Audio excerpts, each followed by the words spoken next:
Thank you very much, Hussein. Thank you very much, Osama.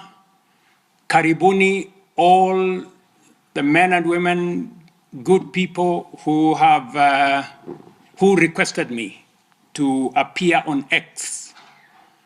Welcome to this conversation. I'm very happy to participate in this interaction. If you follow my X space, formerly Twitter, in 2020, I did say that the conversation was going to change. From that discussion about personalities, from tribes, from positions, that we are going to be discussing opportunities, we are going to be discussing jobs, and we are going to be discussing what is important to each and every one of us. I am very happy. I didn't anticipate then in 2020 that that conversation was going to be on X. It is wonderful that that conversation is now happening on X. And it has been said that I am the president. Yes, I am the president of Kenya. But the president doesn't hold absolute power. That is why we are a democracy. In a democracy, there is a system of checks and balances. The president is not a dictator. I cannot decide for the judiciary. I cannot decide for the legislature. They make their own independent decisions. I cannot decide for independent institutions. The police, and let me say this without fear of any contradiction. When I came into office, I said I will respect the independence of the police. In fact, the one act I did when I came into office, the first day when I sat on my table as president, I signed the instrument to remove the budget of the police from my office, because that budget was being used to manipulate the police. You all know that it is said, he who pays the piper calls the tune. So I did not want my office to be the one to decide for the police on who to arrest, who to charge, how to pursue corruption. I provide policy, the police run independently. In fact, if you read the Constitution of Kenya, the police is an independent institution. It doesn't take instructions from me. It doesn't take instructions from the Chief Justice. It doesn't take instructions from the Speaker or from the legislature. They act independently. I agree, good people, that innocent lives were lost. And one life lost is one too many. I have said in my statement that as government, we are going to support the families to make sure that they bury their loved ones. I have said we are going to support those who have been injured in hospital. I have said that there is a mechanism where the police are held to account. And that mechanism is financed, it is in place, it is manned, it has people, very competent people who will deal with that situation. However, I also commended the police for the restraint they showed. My dear Kenyans, the office of the Chief Justice was burnt. The City Hall was burnt. Parliament was burnt. Properties in many parts of Kenya were burnt.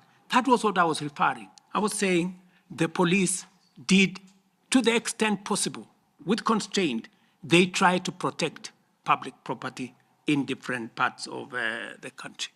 The reason why we are shifting from NHIF to SHIF is because NHIF is limited.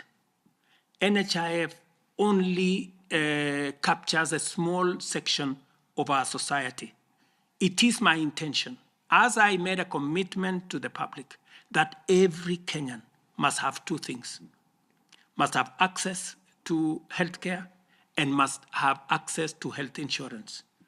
We must make sure that those people, even those who cannot afford, NHIF, because there are many people who cannot afford the 500 we are paying at the moment. And that is why we have brought in a means testing system so that the people who cannot afford the 500, we have now reduced it to 300 under the new program. And even those who cannot afford the 300, the government of Kenya is going to pay for them, so that no Kenyan will go to hospital, whether they are suffering from hypertension or cancer or diabetes or whatever. Either they get treatment because level 1, 2, and 3 are free, or they can go to a referral hospital and there is an insurance system through SHIF, that's the social insurance that is going to make sure that their bills are paid. So, and let me tell you, one very important addition to this program is the digital health platform. The biggest problem we have had in NHIF is the digitization process. We lose a lot of money because of collusion between hospitals and staff at NHIF. In fact, you saw in the public media that there are hospitals that have more accountants than medical officers because they are gaming the system. We have now standardized all tariffs. There is no way you can be treated by malaria in one hospital and you pay 1,000, and treated for malaria in another hospital and pay 100. We have standardized, whether it is public, whether it is private hospital, we have now standardized treatment. That is what happens world over in countries that understand how to manage matters health. So this is a comprehensive program. It is one program that will change the face of Kenya. Kenyans will no longer have to sell their land, sell their property to go and pay for hospital bills.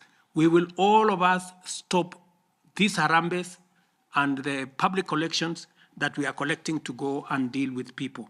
I know you have said that the only thing I talk about is unga and housing. Let me also tell you, the whole housing plan is not just about houses, my brother. It is about real people, real jobs. Jobs in our industries that manufacture cement, jobs in our industries that manufacture steel, jobs in our industries that manufacture clinker, jobs, engineers, architects, accountants, HR managers, and many people who are working in that ecosystem. And beyond that, let me also tell you, my manifesto is a 5-year manifesto. What I am doing now is a cut. There will be an exam in 5 years. And I will tell you, when I do the exam in 5 years, you will see the results. Number 2, beyond what I am doing on the space of jobs around housing, I am actively doing a big program on digital jobs. I was in Ruto the other day, launching with CCI a digital hub that is hiring, as I talk to you today, 5,000 Kenyans in Ruto. I challenge you, you can go to Ruto tomorrow, to CCI, you will find them working. And they are not the only ones. We have 140,000 Kenyans today who are working in different parts of Kenya, in TVETs, in ICT hubs, who are not working before I came to office. Today they are working because I have a very clear plan on digital jobs.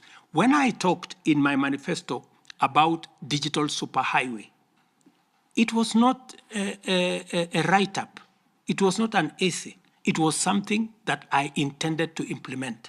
As I talk to you, we are rolling out fiber optic using our power lines across Kenya. I am immensely grateful for the feedback, immense feedback I have got on X.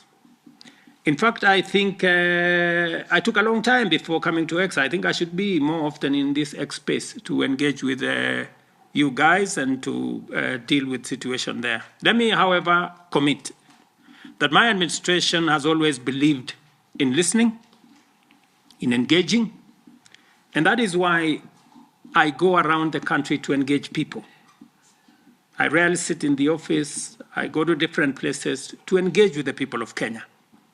Let me, however, say I have, listening to the feedback today on X, I think I have gone home with, I need to listen more. I need more empathy, and my administration needs more empathy. And I have heard you say loudly, more action. And therefore, this is very rich and wealthy feedback coming from you guys. I want to thank you very much for the feedback that I have got from you and for the engagement we've had this afternoon. It was a great moment of Kenyans engaging openly, robustly, and without a no holds barred engagement. Thank you very much for engaging with me this today, Friday. I look forward to another engagement. My very, very best wishes to all of you. And I look forward to working with you going into the future. Asanteni sana. And allow me to pray as we wind up. Heavenly Father, we want to thank you for this engagement, great engagement with the people of Kenya from different parts of our country and from different parts of the world. Thank you, Heavenly Father, for the feedback that we have got from these great Kenyans on the issues that affect our country, the employment issues, the tax issues, the debt issues, the issues around our health care, and many other issues. Help us, Heavenly Father, to empathize more with those of us in situations that require empathy, those who have lost their loved ones, those who are working in different situations. I pray for the peace of Kenya. I pray that we shall respect one another, we shall respect our constitution, and all of us shall work together towards a much more peaceful, a much more united, and a much more prosperous Kenya. In Jesus' name I pray, amen. Thank you very much, guys.